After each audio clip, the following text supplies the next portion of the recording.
Shalom saudara-saudara. God is good. All the time God is good. Haleluya. Tuhan baik ya. Tuhan baik. Sangat baik, bahkan amat baik.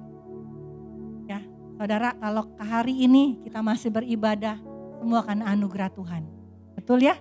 Ya, kalau kita dengar kalau di media belakangan ini rudal lah apa gitu ya. Wah, itu mencekam loh. Saya bisa gak bayangin ya kalau kita di posisi mereka gitu.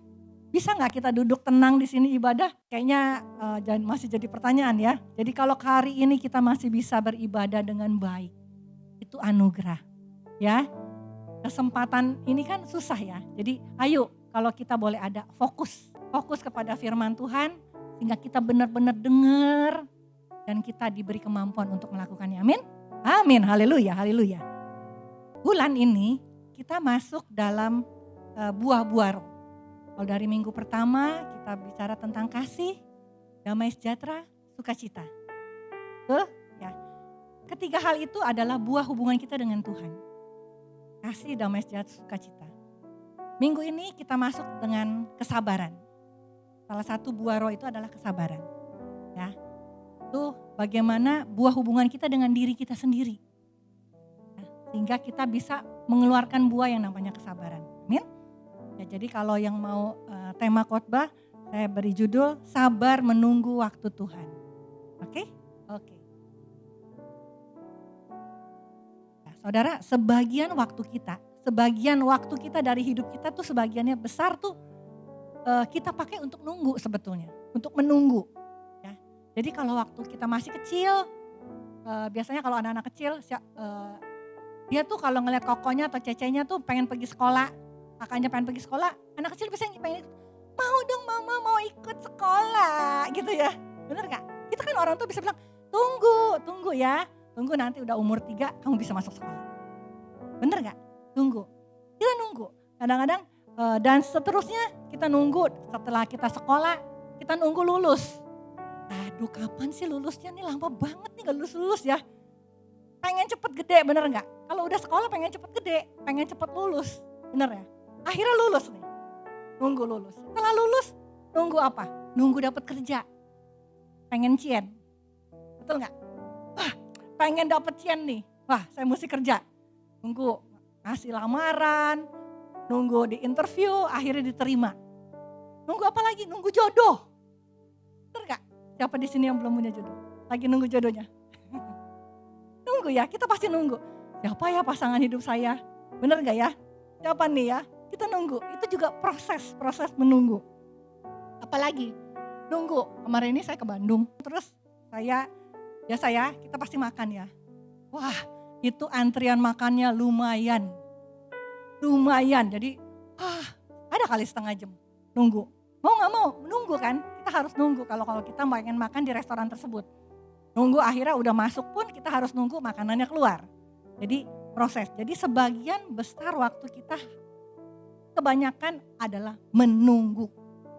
Jadi makanya kenapa kita harus sabar. Kesabaran itu penting dalam proses menunggu. Oke. Nah kenapa sekarang kesabaran itu menjadi satu proses yang langka? Karena zaman sekarang itu zaman yang serba instan. Makan mie instan, makan nasi juga ada ya instan ya. Tinggal seduh instan jadi nasi, dari beras ya. Beras jadi nasi, wah semua serba instan. Sampai gaya hidup, bayar aja kita mau perlu uang aja gak perlu ngambil ke bank lagi. Langsung scan aja. Nah ya kan instan, cepet gak usah ke bank ambil duit. Bayar, gak usah. Semua serba instan. Itu mempengaruhi gaya hidup kita. Jadi gaya hidup itu pengennya cepet, pengennya terburu-buru, pengennya cepet. Semua pengen serba cepet. Karena kalau kita lama-lama kita dibilangnya orang bodoh. Lama amat sih lu, bodoh lu, nanti gak kebagian lu. Tahu gak kalau misalnya kita nih ya, gak usah jauh-jauh deh. Di rumah pesta nih, kalau abis doa selesai, amin. Udah antrian di mejanya tuh panjang banget ya. Kenapa? Takut ketinggalan ya, takut gak kebagian, bener gak? Itu pengennya cepet-cepet, gak mau sabar gitu loh. Ya. Jadi itu juga yang mempengaruhi sekarang nih, kenapa kesabaran itu perlu diberitakan. Zaman sekarang nih, banyak nih anak-anak, terutama anak-anak muda. Biasanya tuh kalau di media suka bilang, Bagaimana Anda mendapatkan 100 juta pertama Anda? Kalau anak muda, hatinya tuh tertantang. Kerja belum, apa belum, pengen dapet cepet yau. Akhirnya apa? Duit gak punya. Gimana caranya dapetin ini? Kayaknya gampang deh. Kamu investasikan ini, kamu dapat return 100%. Kayaknya gampang banget ya. Akhirnya kenapa? Duit gak punya, akhirnya pinjol. Akhirnya bukannya bener, bukannya baik. Akhirnya jadi tidak baik. Karena gak sabar. Pengen cepet kaya. Pengen cepet hal-hal yang langsung dapet. Sepertinya gampang, sepertinya mudah. Padahal itu jebakan. Jadi makanya kenapa kesabaran itu adalah salah satu buah. Buah yang harus kita hasilkan sebagai anak-anak Tuhan. Kata sabar dalam bahasa Yunaninya memiliki dua makna. Kata makrotumia yang berarti pengendalian diri sendiri yang tidak segera membalas suatu kesalahan. Jadi sabar tuh artinya ini, kita bisa ngendaliin diri untuk tidak segera membalas. Itu namanya sabar. Oke? Itu yang pertama. Jadi coba kita ingat-ingat, kita udah sabar belum? Jangan ngaku-ngaku saya udah sabar, tapi begitu disenggol orang, kita bales. Oke? Itu sabar yang pertama. Yang kedua, katanya hupomone. Artinya apa? Tidak mudah menyerah. Tekun. Mampu bertahan menghadapi penderitaan dan cobaan. Kalau orang bilang, saya tekun Bu. Saya mampu bertahan. Cobaan sebesar apa saya mampu. Tapi kalau jangan main-main sama saya. Berani-berani orang nyenggol saya, abis dia sama gua. Itu udah sabar belum? Belum, karena ada makrotumia. Artinya tidak kita dapat mengendalikan diri, tidak segera membalas. Oke? Ya, jadi sabar itu memiliki dua makna. Oke. Nah sekarang kapan kita harus sabar? Nah sekarang kapan sih kita mesti sabar nih? Menurut Yakobus ada beberapa situasi yang dibutuhkan untuk kesabaran. Yaitu pertama, ketika keadaan tidak bisa dikuasai. Yakobus 5 ayat 7b, terjemahan sederhana Indonesia dikatakan, ibarat petani, setelah menanam, sabar nanti hujan. Dari bulan ke bulan sampai akhirnya panen. Amin? Jadi petani itu sabar nunggu. Nunggu padinya tumbuh, nunggu hujan turun, nunggu panas, sampai akhirnya panen. Ya, tapi kalau hujan, kalau panas itu kan di luar kendali, di luar kendalinya petani. Oh saya mau minta air nih untuk padi saya sekarang, gak bisa. Kalau Tuhan gak kasih hujan, ya kayak beberapa hari ini panas ya, saudara ya, panas banget kan ya. Untung semalam hujan loh, panas banget. Tapi Tuhan kasih hujan semalam, wah puji Tuhan. Jadi itu di luar kendali kita, cuaca, iklim, semua udara semua di luar kendali kita. Itu situasi yang kita tidak bisa kendalikan. Kita harus belajar sabar untuk itu.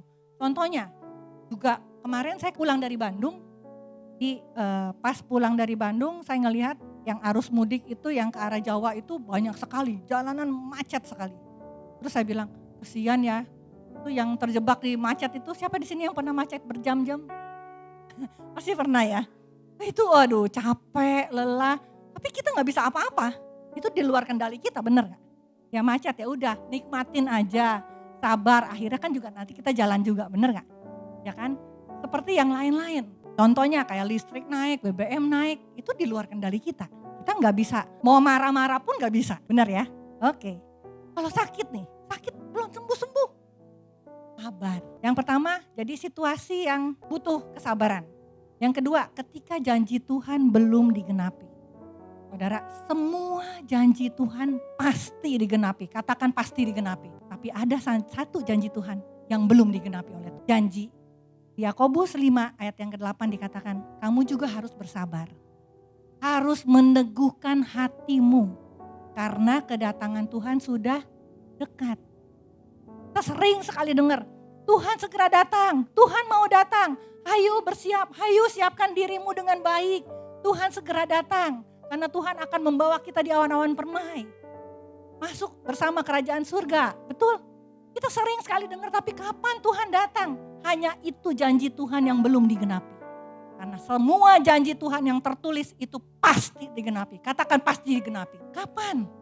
Di Matius 24 dikatakan, tetapi tentang hari dan saat itu tidak ada seorang pun yang tahu. Malaikat di sorga enggak, anak pun tidak tahu, hanya Bapa sendiri yang tahu. Jadi enggak ada yang tahu kapan tuh waktunya Tuhan akan datang. Ya, jadi yang ketiga, ketika seorang tidak mau berubah. Yakobus 5 ayat yang ke-10. Saudara-saudari, marilah kita meneladani para nabi yang diutus Tuhan untuk menyampaikan pesannya kepada nenek moyang orang Yahudi. Mereka selalu sabar meskipun sering dianiaya dan banyak menderita. Ini kadang-kadang nih ya, kalau kita menginjilkan kabar baik, memberitakan Injil kepada teman kita, saudara kita, atau rekan-rekan kita, sering gak sih kita tuh dibilang gini, seperti ini nih, nabi yang diutus Tuhan menyampaikan kabar baik, tapi mereka dianiaya bahkan menderita. Kita juga kadang-kadang suka begitu, kita ngabarin, ayo terima Tuhan, ayo ikut Tuhan. Pernah gak diinin? Emang Tuhan lu bisa ngasih gua kaya? Pernah ada gak yang ngomong gitu? Emang Tuhan lu bisa kasih gua sembuh? Pernah gak? Ataukah karena kalau mereka ngomong begitu kita jadi tidak memberitakan kabar baik lagi? Tidak, tetap beritakan kabar baik. Tetap nyatakan kasih Tuhan. Tetap sabar, walaupun mereka belum berubah, tapi pasti sewaktu-waktu mereka pasti akan dijamah Tuhan. Ketika seorang tuh gak mau berubah itu susah, tapi tetap sabar, pasti ada waktunya, amin.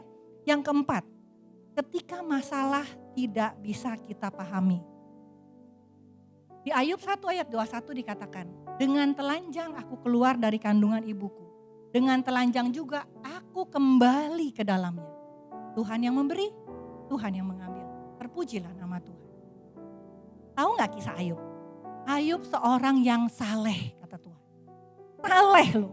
Hidupnya baik, hidupnya benar. Bahkan dia berdoa untuk anak-anaknya di hadapan Tuhan. Dia bilang, Tuhan kalau anak-anakku ada salah, ampuni Tuhan. Begitu salehnya si Ayub. Tapi apa? Tuhan izinkan Ayub diambil seluruh hartanya. Anaknya semuanya meninggal. Bahkan istrinya meninggalkan dia. Bukan hanya itu, tubuhnya ini diberikan borok yang sangat gatal. Hingga dia menggaruknya dengan pecahan beling. Kita di luar pemahaman kita, orang baik. Kok bisa begitu sih orang baik? Orang baik begitu loh, kok bisa sampai seperti itu? Kita di luar pemikiran kita. Tapi Ayub tidak tahu mengapa menderita. Tapi yang hanya dia tahu, Tuhan mengasihinya. Amin. Tuhan begitu mengasihinya. Itu yang dia tahu. Sehingga dia dengan sabar dia menjalani setiap proses yang ada. Amin. Kalau kita saat ini nih dalam proses atau pergumulan atau masalah. Saya rugi Tuhan, saya bangkrut Tuhan. Atau penyakit saya nih belum sembuh Tuhan. Keluarga saya berantakan Tuhan. Proses apapun yang kita gak ngerti. Tetap percaya Tuhan mengasihi kita, katakan amin. Jadi, mengapa sih kita harus sabar? Mengapa sih kita harus sabar? Tadi kan kenapa sabarnya? Sekarang kenapa kita harus sabar? Kalau disuruh kenapa sih mesti sabar? Pasti banyak yang udah gak zaman kali sabar. Pasti semua bilang hanya orang sabar yang bodoh katanya. Orang bilang gitu, orang sabar tuh bodoh katanya. Tapi kita bukan orang bodoh ya. Kita orang sabar karena kita mau mencerminkan Tuhan dalam hidup kita. Amin. Mengapa kita harus sabar? Nah, yang pertama karena Tuhan pegang kendali atas hidup kita. Tuhan pegang kontrol atas hidup kita. Di Pengkhotbah 3 ayat yang ke-11, versi bahasa Indonesia masa kini. Ia menentukan waktu yang tepat untuk segala sesuatu. Jadi Tuhan tuh iya. Tuhan tuh menentukan waktu yang tepat untuk segala sesuatu. Dan Dia, Tuhan sendiri, memberi kita keinginan untuk tahu hari esok. Bener gak? Kita di sini tuh pengen tahu besok gimana, tahun depan gimana, masa depan saya gimana. Ada di sini yang gak kepengen tahu? Ada gak? Semua pengen tahu. Makanya ada orang-orang di luar sana sampai nanya peramal. Gua nanti jadi apa? Bener gak? Karena itu Tuhan tahu keinginan kita. Tetapi Tuhan bilang, Tuhan kasih keinginan itu, tapi Tuhan juga bilang, tetapi kita tuh enggak sanggup mengerti perbuatan Allah. Dari awal sampai akhir. Pikiran kita tuh enggak sanggup. Tuhan tahu, Tuhan ngerti, kita pengen tahu. Tuhan kasih tahu rencananya, Tuhan kasih tahu janjinya, Tuhan kasih tahu semuanya. Tuhan sudah kasih tahu melalui firman-Nya. Tapi masalahnya kita yang tidak ngerti. Kita nggak ngerti tuh rencana Tuhan. Dari awal sampai akhir kita nggak ngerti. Tuhan bilang, kamu pengen tahu kan? Pengen, aku kasih tahu. Kasih tahu nih rancanganku, rancangan damai sejahtera, rancangan sukacita, rancangan hari depan yang penuh pengharapan. Tapi kita nggak ngerti, nggak mau ngerti. Kita udah tahu nih, tahu rencana Tuhan seperti ini, tapi kita nggak mau ngerti. Yang kita lakukan apa? Kita tanya, gimana Tuhan? Gimana nih penyakit saya sembuh? Gimana Tuhan utang saya lunas? Gimana Tuhan masa depan anak saya? Gimana Tuhan usaha saya sekarang? Kita tanya bagaimana? Padahal Tuhan bilang, aku sudah memberikan. Kamu pengen tahu, aku kasih tahu. Tapi kamu gak ngerti. Kita tanya bagaimana? Yang kita butuhkan hanya percaya. Percaya akan janjinya ya dan amin. Percaya akan rancangannya. Rancangan yang terbaik untuk kita. Percaya semua yang Tuhan katakan dalam firman-Nya itu pasti digenapi dalam hidup kita. Percaya karena kenapa? Karena Dia yang pegang kendali atas hidup kita. Itu bagian kita. Percaya, katakan percaya. Bukan seberapa besar masalah yang engkau hadapi. Tapi dengan siapa engkau hadapi. Kalau kita percaya Allah yang besar ada bersama kita. Kalau kita percaya Allah Roh Kudus yang turun atas kita, penuh dalam hidup kita, menuntun kita, memimpin kita. Kita percaya Allah yang besar, yang bersama dengan kita. Jadi bukan dengan masalah apa yang kita hadapi, tapi dengan siapa engkau menghadapi. Kalau kita bilang Tuhan Allah yang besar, yang ada di dalam saya, itu yang berkuasa atas hidup saya. Kita gak akan takut. Proses apapun sabar. Amin. Jadi mengapa kita harus sabar? Percaya. Karena kita tahu Tuhan yang pegang kontrol atas hidup kita. Katakan amin. Amin. Ya, sabar. Masalah boleh ada. Tetap sabar. Amin. Yang kedua, karena Tuhan memberi upah kepada mereka yang sabar dan tekun. Kenapa kita harus sabar? Karena pertama, Tuhan yang pegang kendali atas hidup kita. Kedua, karena Tuhan memberi upah kepada mereka yang sabar. Yakobus 5 ayat yang ke-11 versi mudah dimengerti. Kita katakan bahwa orang yang sabar menderita sekarang sudah berbahagia. Orang yang sabar menderita sekarang sudah berbahagia. Kamu sudah dengar tentang kesabaran Ayub. Kamu tahu bahwa Ayub menanggung penderitaan. Tuhan menolongnya. Itu menunjukkan Tuhan penuh dengan belas kasihan dan baik hati. Amin. Jadi kita tahu kisahnya Ayub. Waktu Ayub diizinkan Tuhan untuk sampai bukannya jatuh tertimpa tangga lagi, udah terpuruk. Waktu kondisi Ayub seperti itu, teman-temannya sekelilingnya mungkin mencemooh dia. Ayub, lu begitu jangan-jangan Lu dosa lu, coba inget. Lu dosa apa lu? Minta ampun deh sama Tuhan. Mungkin teman-teman kita bilang, emang orangnya begitu sih, rasain makanya dia dihukum Tuhan. Bener gak? Orang-orang sekeliling kita mungkin mengejek Ayub. Mencemooh dia. Saudara, kita gak bisa jaga mulut orang. Kita gak bisa jaga orang ngomong apa tentang kita, betul. Yang kita bisa jaga hati kita. Dan itu yang Ayub lakukan. Ayub tetap menjaga hatinya tetap benar. Orang boleh ngomong apa, pastikan hati kita tetap benar. Punya respons yang benar. Dan itu yang Ayub lakukan. Orang ngomong apa, teman-temannya ngomong apa tentang dia, dia tetap diam. Dia punya respons yang benar, dia jaga hatinya.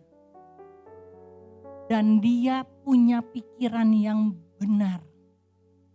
Karena firman Tuhan berkata, pikirkanlah yang baik, pikirkanlah yang benar, pikirkanlah yang mulia, pikirkanlah yang disebut kebajikan, pikirkanlah yang sedap didengar, pikirkanlah itu yang Tuhan suruh. Jadi kalau orang ngomongin kita, jangan marah. Kalau orang ngomongin kita, kita punya responsnya harus benar. Bukan refleks. Kalau refleks itu sesuatu yang langsung terjadi. Contohnya misalnya kalau bagian syaraf diketuk sininya, dengkulnya langsung begini. Itu refleks. Contohnya refleks apa? Kalau kucing ya, kita injek buntutnya dia langsung kuat. Dia cakar kalau enggak dia gigit. Itu refleks. Ingat ya, saya tiap kali ingat. Kalau saya itu berefleks langsung. Siapa lu? Kita langsung begitu tuh, itu refleks. Kita nggak pikirin dulu, kita langsung. Itu namanya refleks. Kalau respon apa? Respon kita pikir dulu. Apa yang kita mesti pikirin? Pikirin dulu. Ini bener nggak? Ini baik nggak? Kalau saya bales begini, baik nggak? Kalau saya ngomong begini, sedap didengar nggak ya sama orang? Itu refleks. Refleks yang dipunyai refleks siapa? Binatang, hewan. Saya nggak mau tuh. Jadi saya bilang, saya nggak mau. Saya harus punya respon. Karena saya manusia ciptaan Allah yang mulia. Karena saya manusia ciptaan Allah yang mulia diberikan akal budi untuk berpikir. Dan Tuhan berkata, pikirkan yang baik, pikirkan yang mulia, pikirkan yang sedap didengar, pikirkan yang disebut kebajikan. Jadi saya harus berpikir dulu. Sebelum saya ngomong, saya mesti berpikir dulu. Apakah perkataan saya itu sedap didengar orang? Karena kita manusia, ciptaan Allah yang mulia.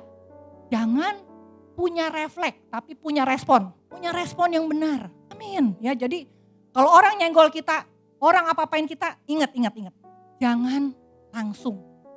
Nah, kalau itu berarti kita levelnya sama-sama kucing. Jangan, kita gak mau kan level kita sama kucing. Kita bukan kucing, kita manusia. Kita harus berespon yang benar. Caranya apa? Berpikir yang baik. Amin. Apa yang Tuhan suruh, ya itu kerjakan.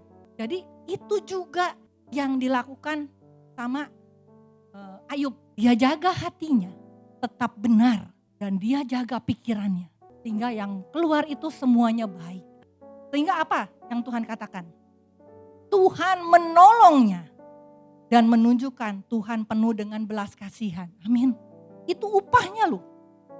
Jadi kalau kita sabar nih, diapain sabar? Sabar, pikir dulu. Sabar kita ada upahnya. Orang sabar ada upahnya. Amin. Yang pertama Tuhan pegang kendali. Yang kedua ada upah dalam kesabaran. Upah kesabaran apa? Karakter kita semakin bertumbuh, hubungan kita dengan orang lain jadi baik. Kita jadi lebih happy. Kan kalau gak ada ganjelan dengan orang-orang kita lebih happy ya. Tujuan hidup kita bisa tercapai. Dan lainnya banyak ya. Yang ketiga, karena Tuhan bekerja secara diam-diam. Roma 8 ayat yang ke-28. Kita baca ayatnya sama-sama. Ya, 1, 2, 3. Kita tahu sekarang bahwa Allah turut bekerja dalam segala sesuatu untuk mendatangkan kebaikan bagi mereka yang mengasihi dia. Yaitu bagi mereka yang terpanggil sesuai dengan rencana Allah. Amin. Amin. Amin. Kita taunya kapan? Sekarang. Mungkin kemarin-kemarin waktu sedang masalah. Kita nggak tahu. Betul nggak? Waktu kita sedang dalam persoalan, kita nggak ngerti. Tapi setelah kita lihat ke belakang, kita tahu sekarang setelah kita lihat, ternyata Tuhan tuh punya bekerja untuk sesuatu yang baik. Mungkin saudara bosan kali yang ngedenger kesaksian saya. Tapi saya mau ulang karena kesaksian ini sungguh-sungguh amazed bagi saya. Dulu saya tinggal di satu rumah yang lotengnya tuh kayu. Jadi kalau ada kereta lewat, lotengnya goyang. Goyang. Kalau saya jemur baju, lotengnya goyang. Saya takut tuh, takut ambruk, gitu. Takut ya. Jadi saya kalau jemur baju, itu yang saya lakukan. Saya jemur baju sembari nangis. Tuhan, saya cuma minta Tuhan. Kasih saya rumah yang saya punya loteng, tapi lotengnya jangan kayu, ubin. Zaman dulu ubin ya. Supaya saya gak takut goyang-goyang gitu loh. Cuman itu doang. Permintaan saya itu doang, satu. Mau tau gak? Akhirnya saya bisa punya mobil. Punya mobil, cicilan lunas. Wah happy nih cicilan, baru lunas wah cicilan. Dicolong orang. Padahal Tuhan mau rumahnya ini kalau punya duit lagi, habis cicilan mobil, punya duit lagi betulin rumah kan gitu kan ya. Kan angan-angan ya. Rencana kita kan begitu tuh. Punya duit, betulin rumah, jadi lantainya ubin gitu. Ternyata hilang mobilnya. Hari Minggu tuh saya ingat, karena kita mau pelayanan. Saudara mau tahu nggak? Kaget, muka sampai pucet. Tapi apa yang suami saya, Kosanto tuh lakukan? Dia tarik tangan saya, yuk kita doa. Doanya di meja makan. Tuhan, terima kasih. Mobil saya hilang Tuhan. Berkati orang yang mengambil mobil saya. Saya cuman melotot dan pengen ngegampar gitu kayaknya. Tuh udah mobil hilang, dulu berkatin lagi. Tapi itu yang dia lakukan. Sampai akhirnya saya nangis. Saya bilang, udah. Itu yang terjadi. Saya percaya dia punya iman, dia punya rasa percaya kalau segala sesuatu itu baik. Udah saya aminin aja, amin. Udah akhirnya kita ke gereja pelayanan di sini naik bajai. Tapi apa yang Tuhan lakukan? Tanpa terasa semua tiba-tiba dapat berkat yang begitu besar. Akhirnya saya bisa beli rumah, saya bisa beli kendaraan. Dan itu tidak pernah saya pikirkan. Kalau ditanya dulu nih kalau saya ditanya, pernah gak sih kepikiran punya rumah yang sekarang? Enggak pernah kepikiran. Punya rumah, lotengnya ubin aja saya udah bersyukur setengah mati gitu. Waduh Tuhan terima kasih. Enggak pernah punya kepikiran. Kalau saya nengok ke belakang, saya tahu sekarang Allah turut bekerja dalam segala hal untuk mendatangkan kebaikan bagi setiap kita yang mengasihi Dia. Jadi saudara, saat ini proses apapun dalam hidup, tetap percaya itu rencana Tuhan yang baik. Saya kalau doa setelah yang lain-lain, terakhir saya bilang, Tuhan tuntun saya Tuhan. Tuhan pimpin saya. Untuk saya berjalan dalam rencana Tuhan. Pimpin saya, jangan lepasin tangan saya Tuhan. Karena saya percaya kalau saya lepas tangan Tuhan, saya gak tahu Tuhan. Itu doa saya tuh. Saya minta seorang rekan saya untuk maju ke depan. Itu yang kita doakan. Benar, itu yang saya doakan. Contohnya misalnya nih rekan saya ini Tuhan. Saya bilang Tuhan pegang tangan saya. Tuntun saya Tuhan. Pimpin saya berjalan dalam menghadapi masalah, dalam menghadapi persoalan. Tuntun saya Tuhan. Pimpin saya Tuhan. Hari demi hari masalah gak kelar. Bulan demi bulan masalah gak kelar. Bahkan masuk ke tahun. Akhirnya saya bilang, Tuhan denger gak sih? Tuhan denger gak sih? Tuhan bilang Tuhan tuntun. Masa iya Tuhan tuntun? Kok gak sampai-sampai? Maksudnya apa Tuhan? Jangan-jangan Tuhan gak denger. Udah deh, jangan pakai cara Tuhan. Cara saya aja nih cara saya nih Tuhan nih cara saya nih Tuhan. Kita tuh kadang-kadang gitu, ngomongnya kita mau, Tuhan pegang tangan saya, jangan lepasin saya. Tapi kita sendiri yang lepasin tangan Tuhan. Mula-mulanya oke, mula-mulanya gaya, oke. Iya pegang tangan saya, iya. Sabar. Sampai akhirnya mulai gak sabar. Gak ada hasilnya, udah deh Tuhan, cara ini lebih cepat nih. Kadang-kadang kita kayak gitu tuh. Makanya kesabaran itu perlu. Karena Tuhan itu bekerja untuk mendatangkan kebaikan. Jangan pernah lepas dari janji Tuhan. Jangan pernah merasa cara kita adalah cara yang terbaik. Ya. Jangan merasa waktu kita waktu yang terbaik. Karena waktu kita dan waktu Tuhan itu pasti yang terbaik. Amin. Waktu kita dipimpin oleh Tuhan, mungkin Tuhan ingetin kita. Kalau kita ada salah, ayo bertobat. Waktu kita dipimpin sama Tuhan dalam masa penantian, kalau kita salah bertobat. Bertobat bukan tanda kita gini loh. Nyesel aja, kita salah nyesel nih. Oke kita tahu kita salah. Kita cuma nyesel. Nyesel itu kan perasaan ya, nyesel doang.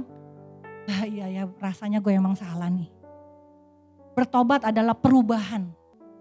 Metanoia, perubahan.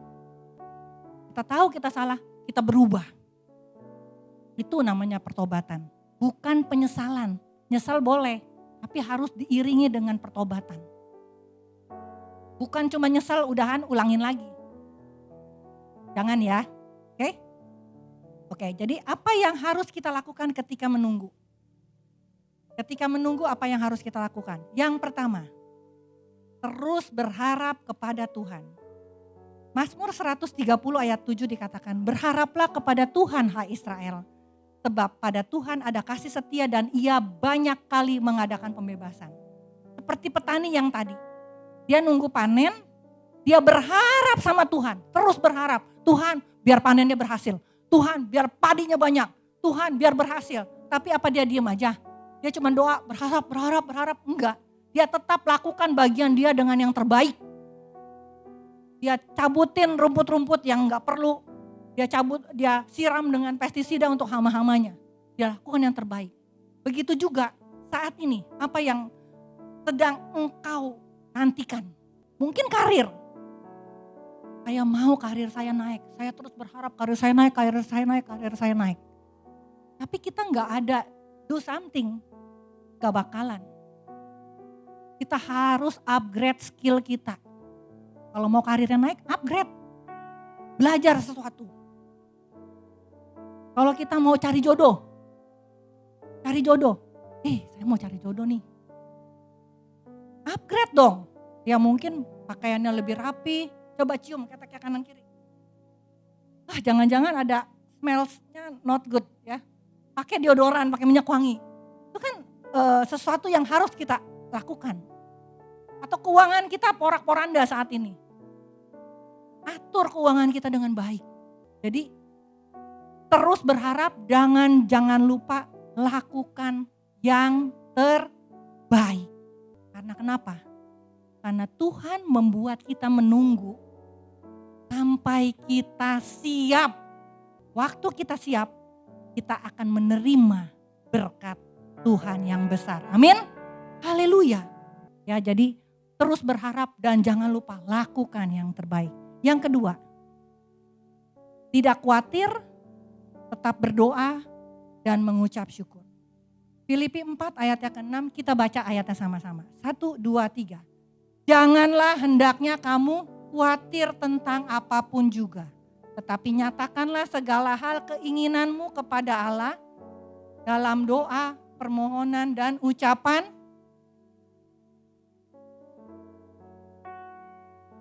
Itu yang Tuhan mau. Tadi saya waktu dari Jembatan 5 ke sini, saya di mobil ngobrol, terus dibilang, iya nih Ci, kita sih sebagai orang tua, kita cuma khawatir anak-anak kita nih. Kita khawatir anak-anak kita. Cuman tuh anak-anak kita nih kalau di ngomongin sekali, terus kita ngomongin lagi 2 kali, itu udah dibilang bawel. Ini ada anak saya nih, udah dibilang bawel. Padahal kan kita bilangin dia supaya dia jadi bener ya, Ci katanya. Ya memang zaman sudah berubah. Tapi saya bilang, kita yang bisa kita lakukan sebagai orang tua, cuman nyatakan kebenaran. Bilangin, nih kebenaran seperti ini. Karena kebenaran itu gak berubah. Kita bisa berubah tapi kebenaran gak berubah. Betul? Nyatakan kebenaran. Waktu engkau dalam jalan kebenaran, pasti Tuhan berkati kok. Karena itu janji Tuhan. Tetap nyatakan kebenaran. Yang kedua, jadi teladan. Kita ngomong sekali, bilangin, takut gak denger ya, orang Tuhan gitu ya. Ngomong sekali takut gak denger, ngomongin lagi sekali lagi. Ngomongin sekali lagi dia bilang, Mama ini 2 kali ngomong Mama. Kita takut lupa kan ya, orang Tuhan takut lupa. Ya udah, sekarang nyatakan kebenaran. Yang kedua, jadi contoh. Cuman itu yang bisa kita lakukan. Jadi contoh. Amin, jadi contoh ya. Jadi contoh. Karena waktu kita mencontohkan sesuatu itu pasti mereka lihat dan mereka ingat. Jadi terus berharap, tidak khawatir. Dan jangan lupa, setelah jadi contoh, kita berdoa sama Tuhan. Kita mohon dan kita ngucap syukur. Tuhan, terima kasih untuk anak-anak yang kau beri. Terima kasih untuk semua yang baik. Amin. Yang ketiga, jangan bersungut-sungut. Kita baca ayatnya sama-sama. Yakobus 5 ayat 9. 1, 2, 3. Saudara-saudara, janganlah kamu bersungut-sungut. Dan saling mempersalahkan. Supaya kamu jangan dihukum. Rupanya kalau kita saling nyalahin aja, Tuhan hukum loh. Sesungguhnya hakim telah berdiri di ambang pintu. Jangan ngomel. Kalau keluarga nih, kita pengen sesuatu, Pak ini kayaknya ekonomi keluarga kita harus begini nih, kita harus begini nih. Jangan saling nyalahin. Papa sih gak rajin, kerja dong yang rajin loh kayak itu tuh. Kerja lebih rajin dong. Atau suaminya malah bilang istrinya, Mama kan tiang doa. Harus dong doanya lebih kenceng nih biar kita bisa berhasil nih. Jangan saling nyalahin. Jangan ngomel-ngomel. Kondisi apapun yang kita hadapin sama-sama. Karena waktu kita saling menyalahkan, kamu akan dihukum. Ini ayatnya. Karena hakim telah berdiri di ambang pintu. Ya, jadi saudara, apapun kondisi kita jangan ngomel. Jangan ngomel. Karena waktu ngomel, waktu bersungut-sungut itu menjauhkan kita dari berkat Tuhan. Ingat bangsa Israel, keluar dari Mesir, ngomel aja di padang gurun. Akhirnya Tuhan buat putar 40 tahun. Kita mau gak gara-gara kita ngomel berkat Tuhan jadi gak datang sama kita.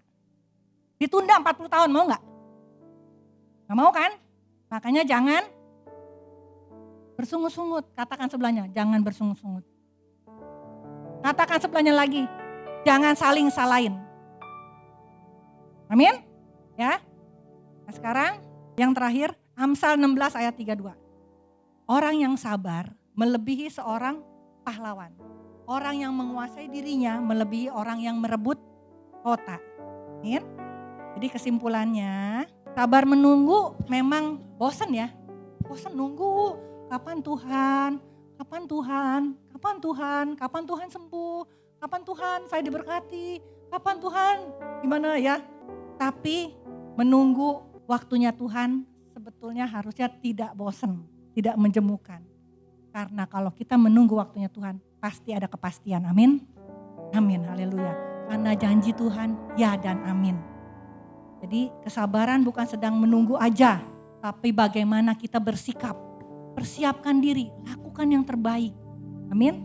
Kesabaran bukanlah tanda kelemahan, tapi sebuah kekuatan yang luar biasa. Amin. Kesabaran itu memang sulit, tapi hasilnya pasti manis.